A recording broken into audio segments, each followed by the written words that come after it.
ক্ষমতাসীন দল আওয়ামী লীগ ইতিমধ্যে ৭৫ বছর পার করেছে। আর সে উপলক্ষে দলটি বেশ কিছু কর্মসূচির ঘোষণা দিয়েছিল। ইতিমধ্যে কর্মসূচি ২৩ তারিখের মধ্যে অনেক কর্মসূচি হয়েছে। আজকে যে কর্মসূচিটি সেটি যদি বলে রাখি আপনাকে, ঢাকা মহানগর দক্ষিণ আওয়ামী লীগের উদ্যোগে মূলত আজকের এই আলোচনা সভার আয়োজন করা হয়েছে। দুপুর ৩টায় আনুষ্ঠানিকভাবে এই আলোচনা সভার কার্যক্রম শুরু হবে। ইতিমধ্যে এই সভায় যোগ দেওয়ার জন্য ঢাকা মহানগরীর বিভিন্ন জায়গা থেকে আওয়ামী লীগ সহ সহযোগী সংগঠনের যারা নেতাকর্মীরা আছেন তারা কিন্তু এই সভাস্থলে উপস্থিত হতে শুরু করেছেন।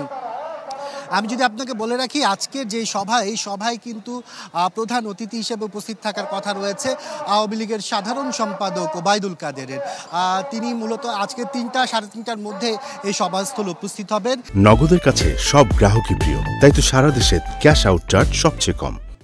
এছাড়া ৩টায় যখন আনুষ্ঠানিকভাবে এই সভা শুরু হবে, প্রথমেই ঢাকা মহানগর দক্ষিণ আওয়ামী লীগের যারা নেতারা আছেন তারা বক্তব্য রাখবেন। এরপরে কিন্তু পর্যায়ক্রমে এখানে যারা স্থানীয় আপনার আওয়ামী লীগের কেন্দ্রীয় নেতারা আছেন তারা বক্তব্য রাখবেন। সর্বশেষ কিন্তু ওবায়দুল কাদেরের বক্তব্য রাখার কথা রয়েছে এবং তার বক্তব্য শোনার জন্য এখানে যারা নেতাকর্মীরা আছেন তারা যে বলছেন যে ওবায়দুল কাদেরের বক্তব্যের মাধ্যমে দলীয় কোনো নির্দেশনা আসছে কিনা এখন তারা সেটির অপেক্ষায় আছে। আর এই সমাবেশকে কেন্দ্র করে কিন্তু বলা যায় যে কি ইতোমধ্যে কিন্তু মিছিলের স্লোগানে যারা এখানে আওয়ামী লীগের নেতাকর্মীরা আছেন তারা কিন্তু চারপাশ মুখরিত করে এখানে আসছেন।